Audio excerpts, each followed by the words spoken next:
And what you heard at the beginning of this program, folks, for those of you who have never experienced war, was the real sounds of war. What you heard were real bullets being fired, real bombs being dropped, real machine guns killing real people.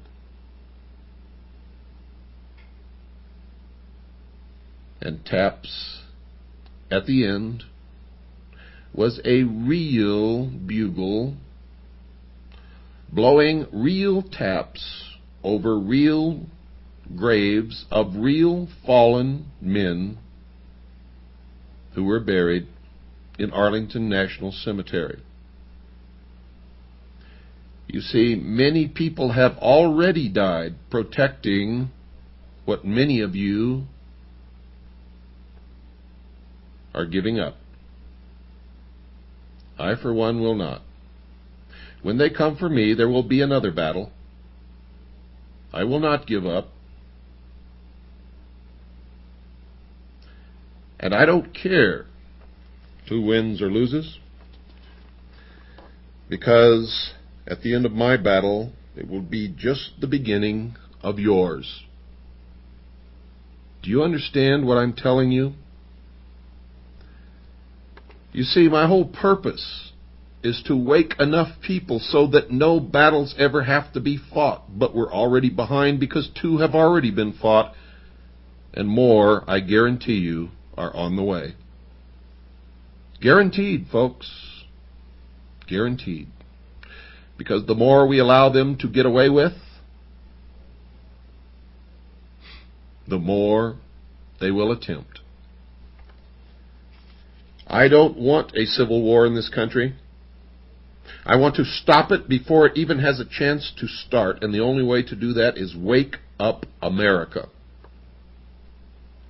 You see, if 200 million people stand up with their right under the second article and amendment to the Constitution, holding a weapon in their hand, and say, enough, we will not put up with this anymore, stop it now, get out of our government, get out of our cities, get out of our military, and stay out, that will be the end of it, and no shot will ever have to be fired. I guarantee that. But what do you think the odds are of that happening? Well, it's time, folks, to talk about our sponsor, Swiss American Trading Corporation. Now, if you've followed my broadcast for any length of time, you know that I've been bringing you this show, The Hour of the Time, mostly without sponsorship. In part, I've been very leery of allowing just any corporation or any business to buy time on my show, and my requirements are very strict. I'm proud, folks, very proud to announce a new alliance. Swiss America Trading Corporation and myself are committed to preparing my listening audience for the upcoming economic trauma. Many of you have asked me, what can I do to save my assets? What can I do to protect myself against the economic collapse that's coming? Well, folks, for over 11 years, Swiss America has been supplying over 10,000 clients with hard assets and constant information on how best to protect those assets. And for a limited time, interested listeners can receive a complimentary newsletter if you mention my name, William Cooper, The Hour of the Time, and ask for the information on protecting your future. It's called Protecting Your Future. So call, folks. Call this number. Write it down right now. You should always have a pen and paper with you when you listen to this broadcast. You know that. Write this down. 1-800-289-2646. That's 1-800-289-2646. Let me say it one more time for you. 1-800-289-2646. Invest the time it takes, folks, to read one of the most important publications of our times. Call 1-800-289-2646 pt2.mp4. Swiss American Trading Corporation, they have all of the investments that we have recommended on previous broadcasts, and they have many more. Some we don't recommend, but it's up to you to choose. They're a reputable company. We've thoroughly checked them out. We have talked to their clients, their customers. We've checked their background. We've checked with law enforcement agencies. And I'm telling you right now, these people will treat you right.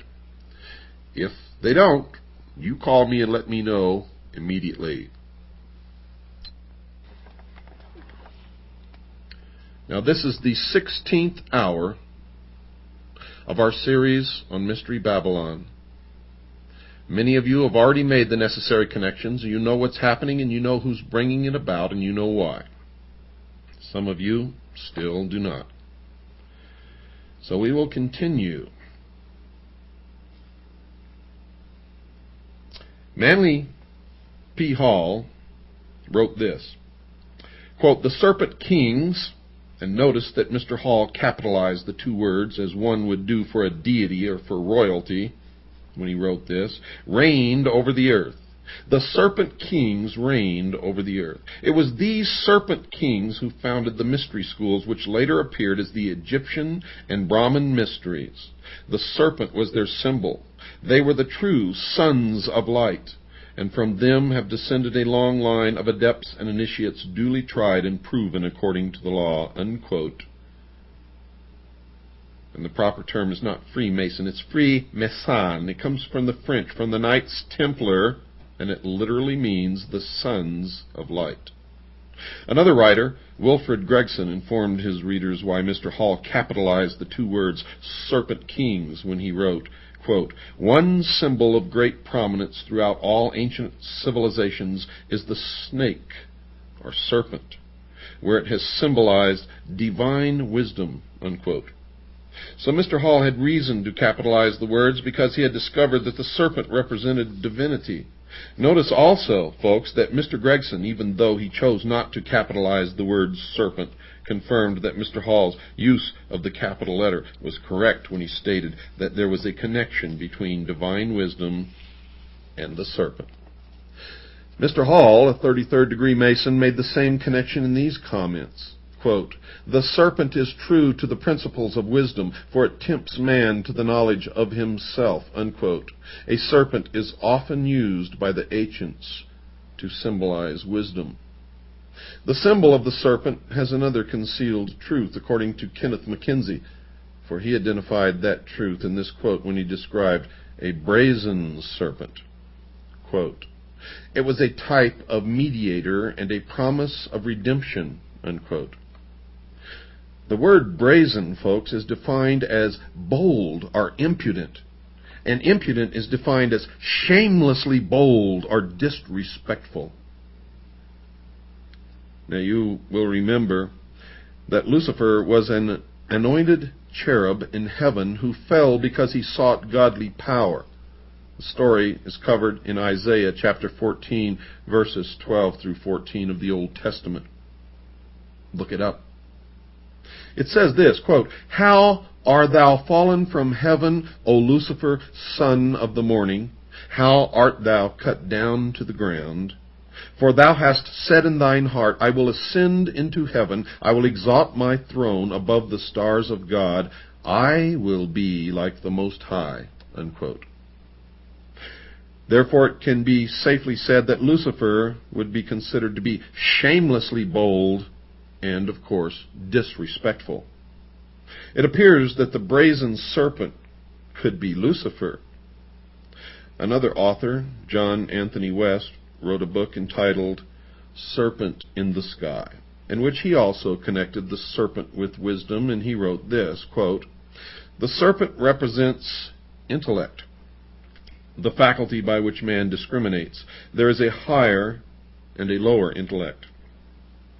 Thus, symbolically, there is a serpent that crawls, and the higher intellect, that which allows man to know God, the heavenly serpent, the serpent in the sky," unquote.